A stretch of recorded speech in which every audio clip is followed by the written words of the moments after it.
Hey guys, welcome to Wrestling Daze and welcome to some interesting news.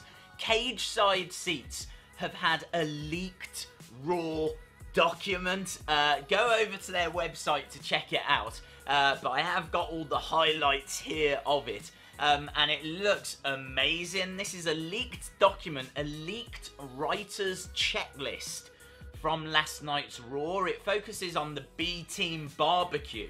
And let's get straight to it. Here you can see there's a step-by-step guide as to what should happen during the promo. So it starts that the B Team would welcome everyone to the barbecue, show off the various food items. Then the B Team say that they are next in line for the Raw Tag Team titles. Titus and Slater confront the B Team about that claim. And then Titus starts a food fight, which ends with the B Team putting Rhyno through a table. That is exactly what happened. But look at all this checklist stuff underneath. What is the premise?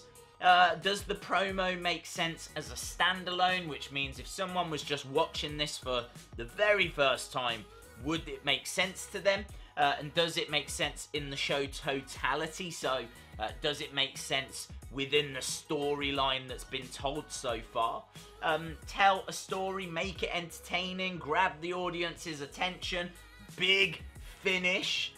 Do not change tenses. So I suppose don't talk about present tense, like we're here right now, blah, blah, blah, blah, and then start talking about past tense or future tense. I think that's quite an interesting one. Don't confuse the promo, I suppose is what they're saying.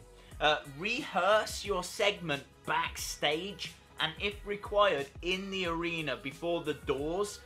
If there's any reason why you can't do that, you've got to communicate it as soon as possible. This is amazing behind the scenes stuff. Check the latest drafts for any changes. Execute Vincent Kennedy McMahon's notes and direction.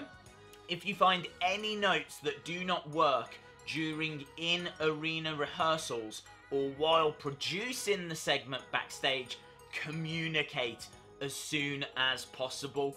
Time the promo as well. So timing is obviously very important because they've got a lot of ad breaks that need to be fitted in.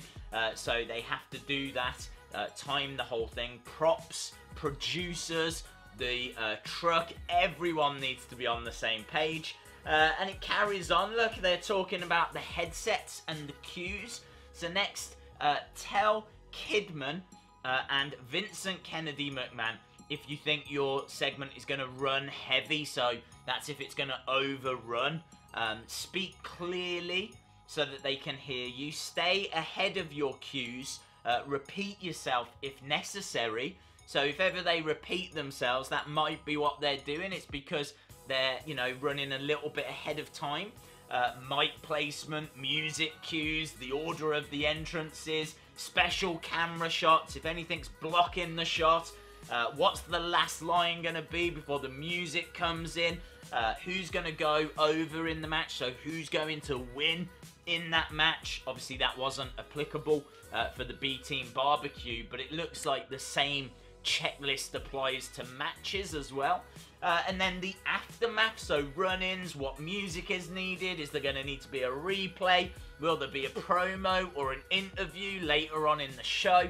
It's this massive checklist. So if you just thought that wrestlers went out there and just, you know, did whatever they wanted, it couldn't be further from the truth. How insane is that? All of that stuff that you are going to have to try and remember and then deliver those lines under the pressure of having like 20,000 people watching you and millions at home. This is why it's a tough job. I've got nothing but respect for the wrestlers in WWE because a lot is asked of them. That is a big, big checklist. And then after all of that, you've got to go and do a match, haven't you? And actually, you know, put your body on the line night after night after night after night. Man, no wonder they get paid the big bucks. That is tense. That is hardcore.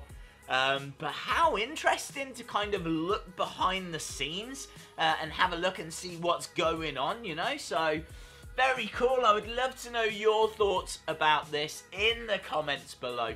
That seems like a crazy amount of stuff that has to be checked off. But then I suppose if you want a show as slick as what Raw is, because it is produced very well, even if some of the segments aren't that brilliant, but it is produced very well, then I suppose you have to have these kind of checklists.